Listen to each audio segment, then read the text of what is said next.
For the series of press briefings we've been calling you for, and in comrades, colleagues, brothers and sisters from within our city across the continent.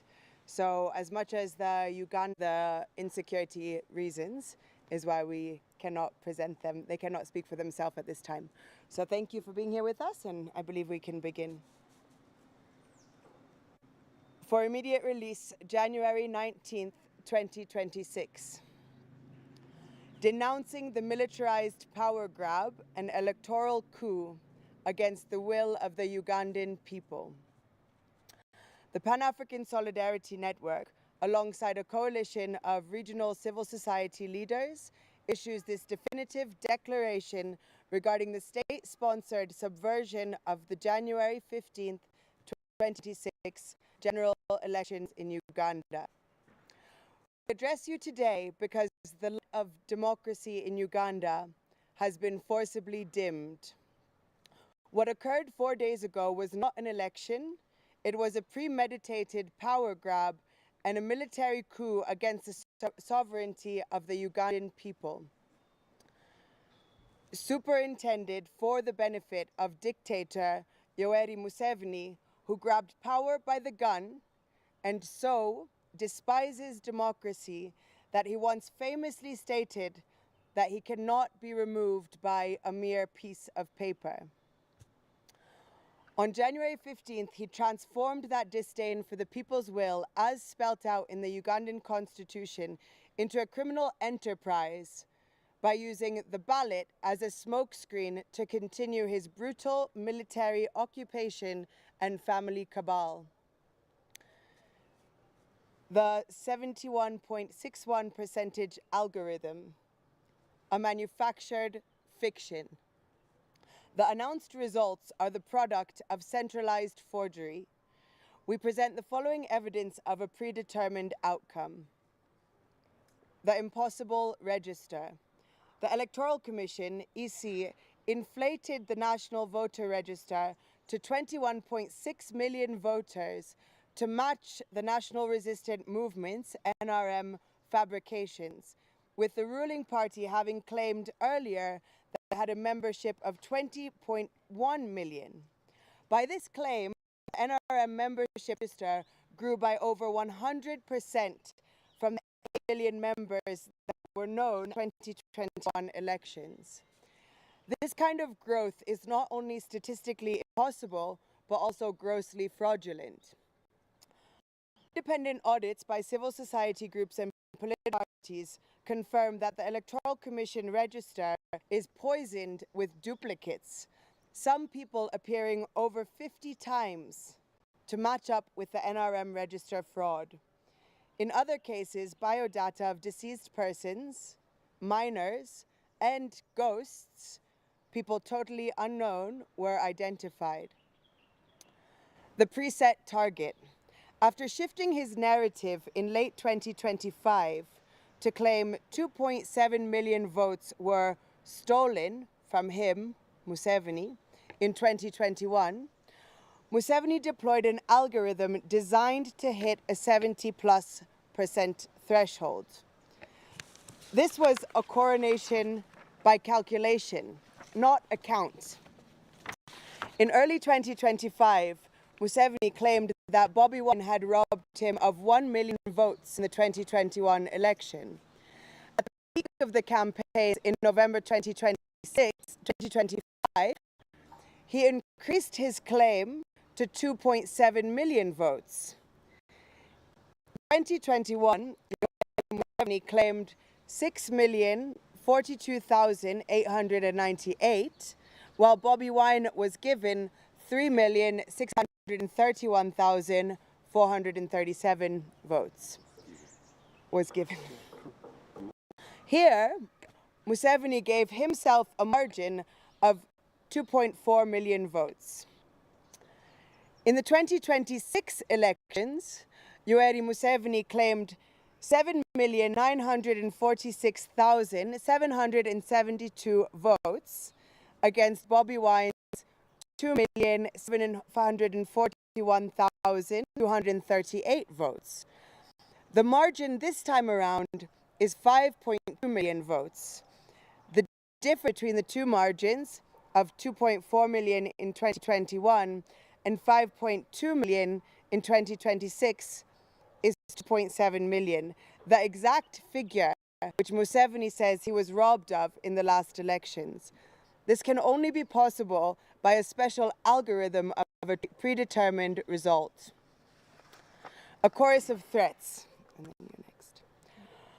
From General Muhoozi Kainerugaba's tweets vowing to crush opposition, to the parliamentary rhetoric of his Patriotic League of Uganda, PLU group, members like David Kabanda, Minister Balam Barugahara, and NRM regime leaders like Speaker Anita Among and Deputy Speaker Thomas Tayebwa, among others, the regime signaled months ago that the result was decided before the first vote was cast, similar to previous and regional elections.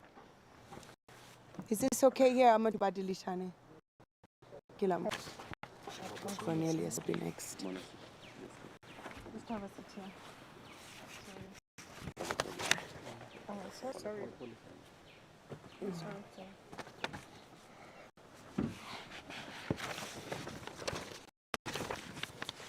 From where Manasseh has left, totalitarian tactics, darkness and blood, digital darkness. The nationwide internet shutdown was a strategic blackout to facilitate industrial-scale ballot stuffing in favor of Museveni, enforced disappearances, arbitrary arrests, and detentions of the citizenry, as well as the opposition supporters and leaders. We have overwhelming evidence of Electoral Commission, EC officials, security forces, and the Ghetto militia critiquing ballots in favor of Museveni while the world was blinded. Systemic terror at polling centers and the decapitation of oversight. The sanctity of the ballot box was desecrated through a coordinated campaign of state-sponsored terror aimed at opposing agents and independent observers. In a blatant display of electoral fraud, agents of the National Unity Platform, NUP, were systematically chased away from polling stations prior to voting or abducted immediately after to prevent them from witnessing the tallying process. We condemn the lawless falsification of declaration of results forms and the only primary evidence of the people's will, which were violently stolen from agents by security operatives. The intimidation extended to the voters themselves. In districts like Mitiana and Butambala, citizens were scattered from their designated polling stations by force to facilitate full-scale daylight ballot stuffing by placing Robert Changulai, Bobi Wine under house arrest and abducting key supervisors like NUP Electoral Commission Chairperson John Sebufu and other NUP coordinators and vice presidents. The regime ensured that the counting process was a one-sided, fraudulent exercise conducted in total darkness. The unprecedented and illegal militarization of the democratic process. We witnessed a chilling transition from a civilian election to a total military occupation, masterminded by a family cabal. The involvement of the Ugandan People's Defense Forces, UPDF, and special security units were beyond security and moved into active criminal interference, violating both Ugandan and international human rights laws. This militarization was characterized by a wave of high-profile arrests and enforced disappearances, including the arrest of NUP Vice President Honorable Zedriga from her home in Gayaza, the abduction of Honorable Bright Musa, Barara South candidate, and Jacqueline Tukamushabe. The January 15, 2026 exercise was not an election. It was a military operation designed to bypass the biometric voter verification kits, which were deliberately sabotaged despite costing billions to allow the Electoral Commission to announce results at the National Tallying Center that bore no resemblance of the actual declaration of results forms from the ground. The high cost of the ballot. This electoral coup is stained by the blood of over 50 citizens.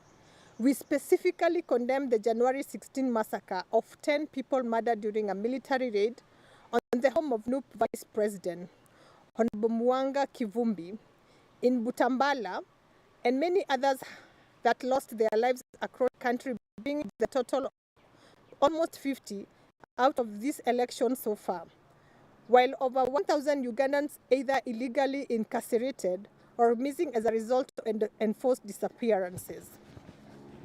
The Ghetto Brigade Militia. This militia group, whose official name is Ghetto Structures, reports to Museveni as their commander-in-chief. The direct leaders of these illegal outfits are Major Emmanuel Kutesa and Chris Damulira.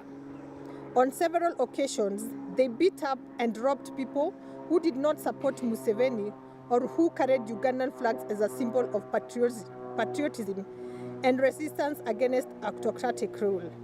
They also stole declaration of results, forms, and terrorized voters. The modus operandi was akin to the State Research Bureau under dictator Idi Amin, notorious for brutal repressions.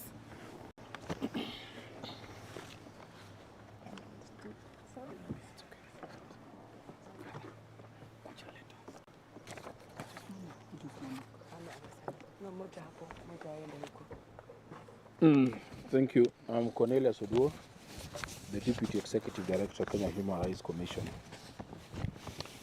We take note of the regional complicity, and we are calling out the African Union and the East African community.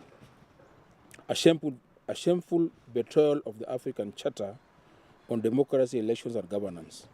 To the African Union Commission, your January 17th statement congratulating Yoweri Museveni is not just premature. It is a profound betrayal of the African Charter on democracy, elections, and governance. By endorsing a declared result of 71.61%, while the nation was plunged into a total digital blackout, and Robert Kangulani, Bobby Wine's family, remained under illegal house arrest, the EU has signaled that it values the survival of autocrats over the lives of African citizens. You have chosen to ignore the documented abduction of NUP leaders, the nomination of candidates, the torture of activists, and the killing of citizens, effectively endorsing a crime scene as a democratic exercise. EU's complacency today sets a dangerous precedent, suggesting that the Africa we want is one where sovereignty is stolen at the barrel of a gun while continental body looks the other way. The East African community, complicity in the whitewashing of terror. To the East African Community Election Observation Mission, we condemn your utter failure to uphold the values of the East African Community Treaty. Your preliminary findings are a sanitized whitewashing of a military occupation that bears no resemblance to the terror witnessed on the ground. By failing to report the brutal late-night raid and massacre in Butambala, the disappearance of local observers, and the blatant daylight ballot stuffing in locations like Mitiana, you have abandoned your mandate as a regional guardian of democracy. We demand an immediate retraction of your report. The people of East Africa deserve a community that stands for truth, not one that serves as a public relations firm for family cabal. I am Cyprian Nyamwamu, the convener of Kenya Bora Tuitakayo, and I will read the last part on the urgent call to action demanding justice and restoration. And we are doing this as the Pan-African Coalition. We demand an immediate end to the state's war against its citizens and their defenders in Uganda. To the ruling Museveni family and the NRM regime, we demand for the release of all political prisoners. In this, we demand the immediate and unconditional release of all the prisoners, activists, and abductees. Political detainees on the length remands must be brought to court or unconditionally released. The state must cease the illegal or arbitrary detention of opposition leaders and their supporters. We call for the reinstatement of all NGOs and the stopping of harassment of the media. We demand the immediate retraction of all the illegal suspensions of NGOs, tens of them actually, targeted by the NGO Bureau in Uganda. The weaponization of regulatory bodies to decapitate civil society oversight must end now. We also demand an immediate halt to the harassment, surveillance, and intimidation of CSOs, activists, the media, and the political opposition. The press must be allowed to report without the threat of closure or physical violence. The Ghetto Brigade militia. We demand immediate disbandment of the Ghetto Brigade and the arrest of its leaders, such as Army officers Major Emmanuel Kutesa and Chris Damulia. To the international community, solidarity without sanctions is merely complicity. We demand the immediate imposition of global travel bans and asset freezes against the architects of these electrodes and the heads of the security agencies overseeing this state-sponsored repression, including all the members of the Museveni family cabal, who are spread all over the world, and they are all known. The world must stop subsidizing a dictatorship that uses the tools of democracy to dismantle it and to mock it, actually. To our comrades and compatriots, the people of Uganda, we today, as the Pan-African group, urge you not to lose heart in your struggle for freedom, dignity, and progress. Your resolve to break free from decades of military dictatorship and family rule is just and necessary, and you are at the dawn of breaking through. The sovereignty of Uganda belongs to its citizens, not to a cabal. Stay steadfast in your pursuit of a nation governed by the will of the people rather than the power of the gun. To our fellow Africans,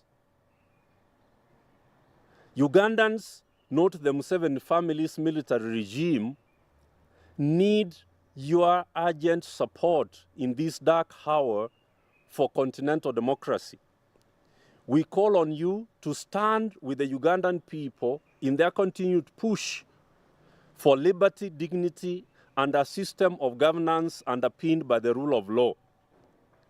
African problems require African solidarity that prioritizes the people over the protection of dictators. We must recognize that the erosion of democracy in one East African nation threatens us all. If we do not act now, we are the next victims. To refine their methods of repression Africans must also join hands to resist and dismantle autocracy across our borders.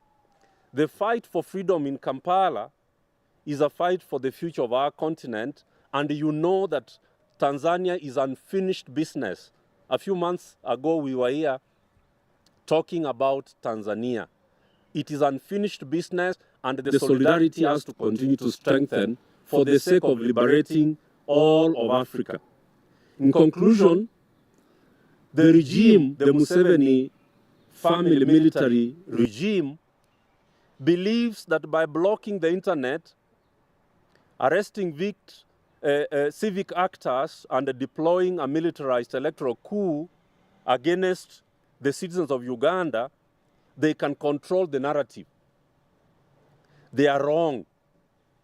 You cannot hide the heartbeat of a nation that has decided to be free like Uganda. The struggle for the January victory has only just begun. Whether they detain opposition leaders or they abduct more of them, the people shall win, because a people united can never be defeated. Thank you very much.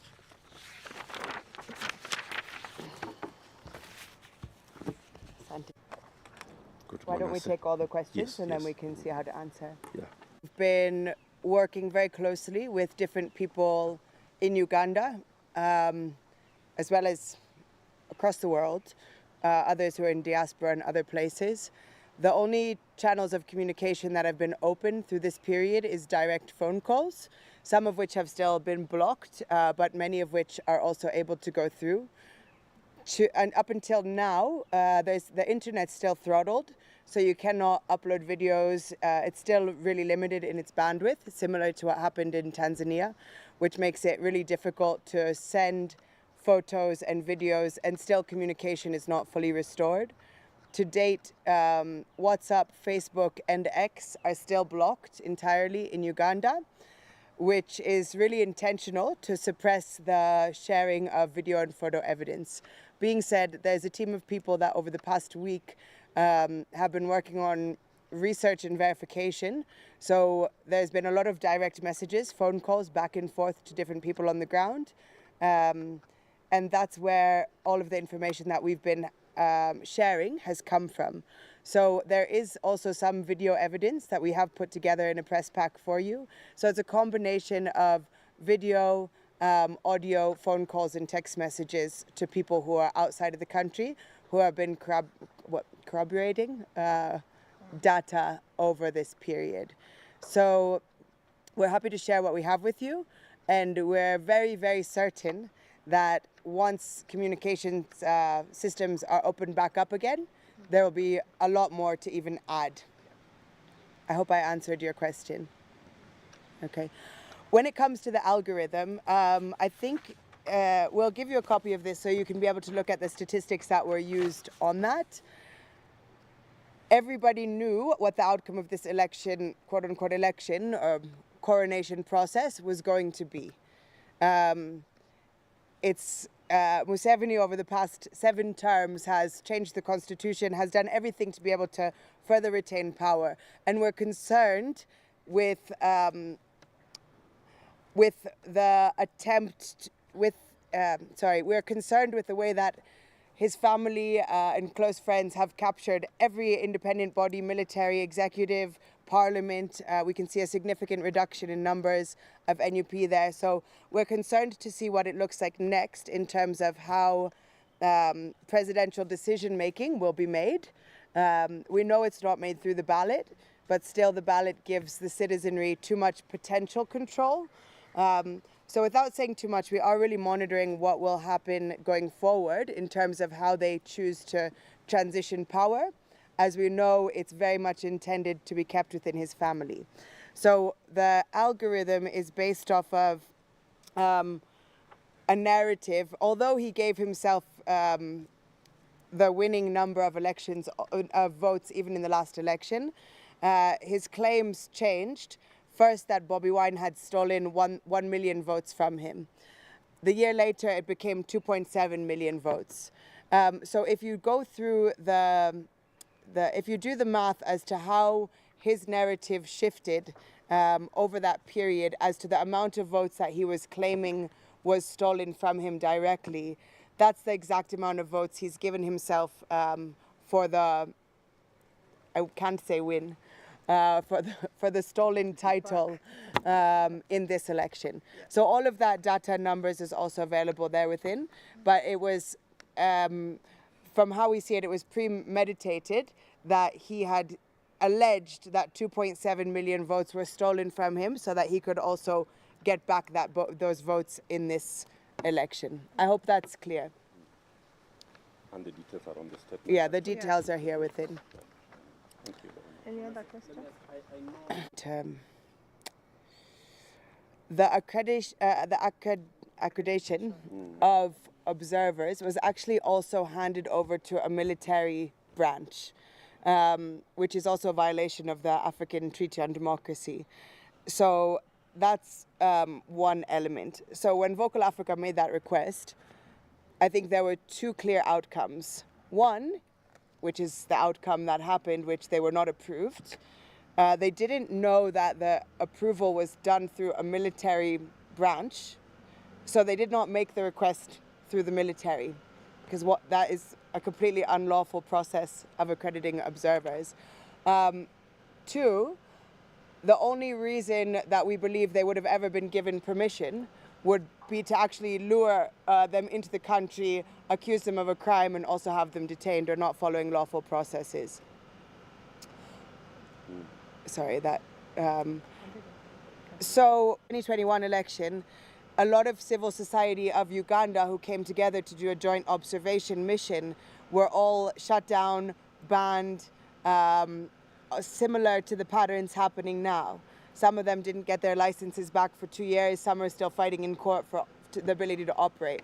So Uganda has completely killed anyone's capacity to be an observer, both internally and also anyone who's getting external permission is doing so with many handshakes that come with the pre-conclusion that they're going to endorse, smile, and, give them a thumbs up on all of their malpractices, which started far before the specific election date. Other observation missions like the EU and the US have refused to actually even think about going because they've been going and any of the recommendations have never been implemented. They don't foresee it as a free, fair, and democratic election. And then I think we were clear about what's happened to the observers, polling agents being abducted, detained, disappeared, threatened, and chased away. So any observing body that was allowed to both witness, act, and maintain their presence through the whole process has been violently chased away from that ability to do so. I think my last, and I'll be brief on this one, but is around the numbers. There's 100 people I know being arraigned in court this morning in one law court. There's a lot of people who are being detained, being held. As we know, Uganda has a lot of military barracks and fridges, as Museveni likes to refer to them as, which are ungazetted torture chambers. So one of the biggest challenges in Uganda is that people are disappeared. They're never seen again. Some of the NUP vice president leadership that were also taken away and abducted still haven't been found to date in any police station, detention center. So right now, the most recent numbers that we are hearing is around 1,000 when it comes to arrests and people being detained. And within that numbers also disappeared. Mind you, this is much lower because a week or two before the election, there was already 740 people from NUP who are either missing or being detained. When it comes to the deaths reported that we are aware of, right now it's approximately 50, but we're also very sure that there's a lot of information that's unable to get out of Uganda by intention. Thank you. Is as follows, is to remind us that the East Africa community has 8 members, and 7 out of these 8 are not democracies. 7 out of 8, Sudan, Somalia, DRC, Congo, Burundi, Rwanda, Uganda, Tanzania. None of the 7 is a democracy. So that leaves Kenya, which is a work in progress, to respond to the... That's why we've not pegged our hopes on any country, but we have pegged our hope, and we are raising an accountability question with the East Africa community. Why are we doing so? Because we saw in Tanzania, the chairman of the Africa Union Commission issued a statement which was contradicted by the Commission, by the Africa Union Commission, because it has a treaty that it needs to uphold. That's why in our statement, we are talking to the East Africa Community Treaty. There is no country here which can be counted on. Our statement actually confirms that the repression is coordinated.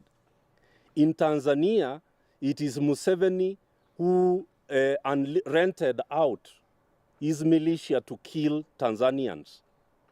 So our president here, who is coming up for the people's scrutiny in 2027, can only pray for any support and help he can be given to subvert democracy in Nairobi. How do we know that? Because he calls Museveni Baba Yetu. He's their father, he's their godfather of torture and abduction and repression, assassinations. So there is no, we don't have anything to expect from Kenya as a government led by William Ruto. That's why our statement is calling on Africans and East Africans to do what we did for Tanzania, to do what we have done for Uganda, and for them to stand up for their countries and our countries as Africans. We are not pegging our hope on the dictators who we know that they are actually operating jointly to kill our people and to destroy democracy. So we are very, very clear on that. Museveni has even named an institute in Makerere University after William Ruto. Do you see what we are talking about? That is the comradeship amongst them. It is so tight that William Ruto was given a name in the Makerere Institute when he was deputy president under Uhuru Kenyatta. So what do you expect now? You can already conclude what the relationship between the two is, and we are not waiting to hear anything from Nairobi, because they have already congratulated Museveni even before the constitutional process is completed. The constitutional process is that if there's anybody who has a petition against the election, he takes it to the court. But Bob Jagulanyi and his officials and leaders were picked from their homes and detained and disappeared on 15th, so that it is impossible to even raise a petition against this fraudulent election, because if a petition is raised in the court, evidence is going to be supplied. The international media will go there, and the whole world will see that what happened in Tanzania and what has happened in Uganda is identical. So that is why we know exactly what I'm sure William Ruto must be praying that he can also stop people from going to the Supreme Court when it comes to his time in 2027. Thank you very much.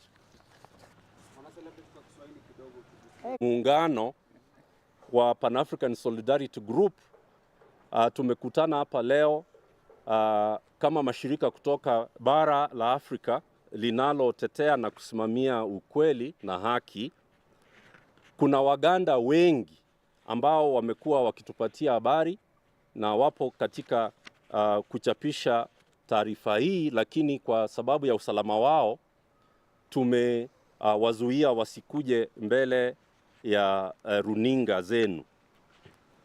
Na hotuba yetu na tumetangaza mambo manne makuu. Kwanza, tumeeleza kwamba wizi wa kura na Museveni kujitangaza kama mshindi wa uchaguzi unafuatia algorithm ambayo ilikuwa imetangazwa na Museveni mwenyewe miaka 2-3 iliyopita kwamba Bobi Wine alimuibia kura milioni 2.7.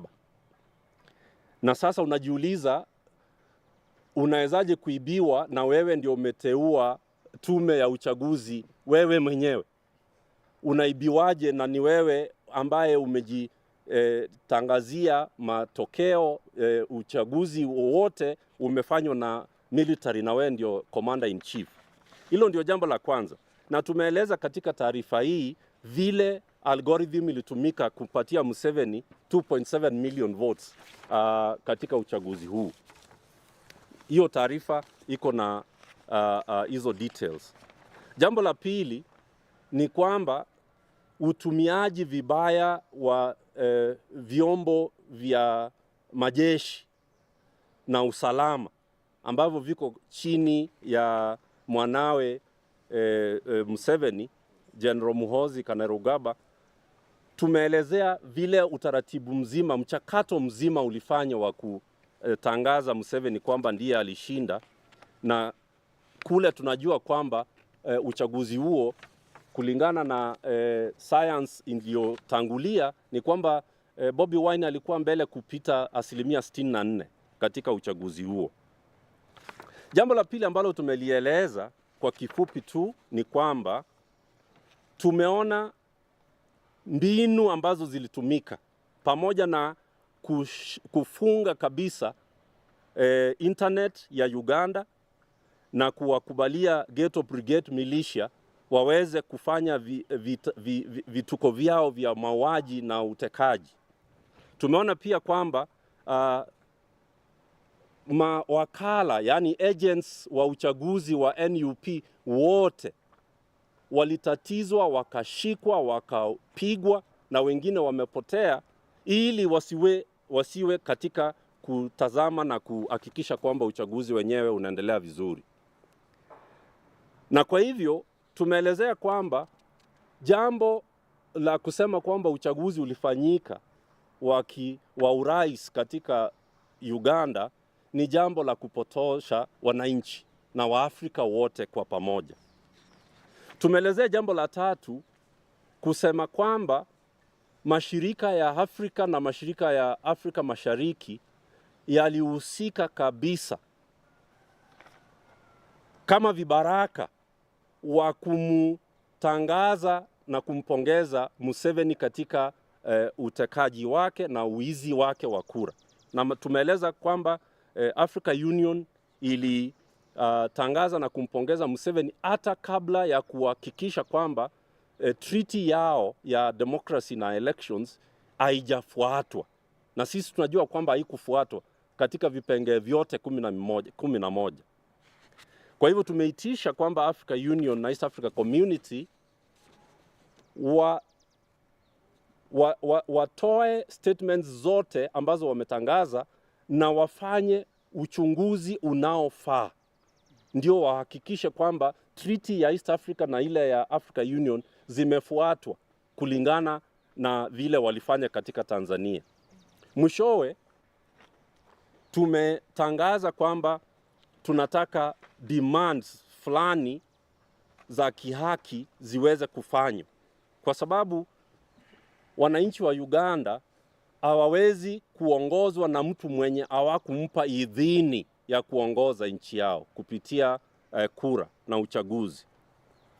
Kwa hivyo tumesema kwamba political prisoners wote wawachiliwe, mashirika yasiyo ya kiserikali na vyombo vya habari vifunguliwe haki yao ya kutangaza kulingana na katiba ya Uganda.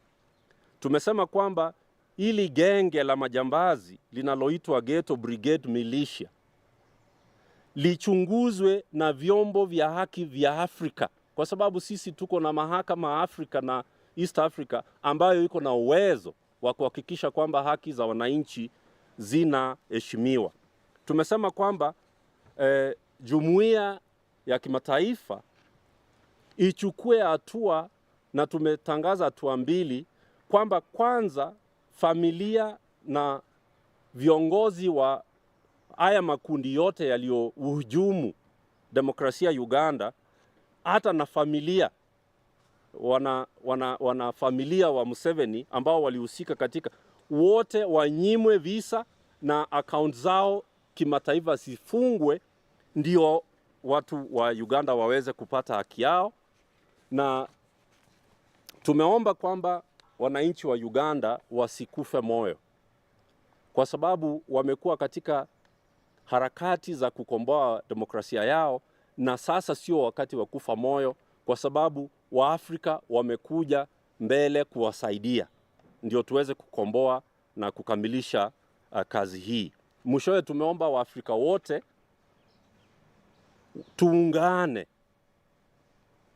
Kwa sababu gani? Kwa sababu tunapoona dikteta mmoja akihujumu demokrasia na hakuna hatua zinachukuliwa, lazima tujue kwamba hujuma hiyo itafika katika nchi zetu. Kwa hivyo tusiwakubalie waendelee na harakati hizi za kuhujumu demokrasia, kuua wananchi na kudhulumu haki za kibinadamu bila ya kuchukuliwa hatua za kisheria. Kwa hivyo tumeitisha Waafrika na Waganda na jumuiya ya kimataifa zichukue hatua ambazo tumezitangaza, na tumesema mwishowe kwamba a people united can never be defeated, kwamba wananchi ambao wameshikamana hawawezi kushindwa na dikteta na vikaragosi wake wachache. Asante sana. Nashukuru. Maybe to highlight that his name is Samuel Otieno. More information about him and how what really transpired will be given after in the next phase of our press conferences. Thank you. Thank you. Asante sana. Nashukuru. Thank you.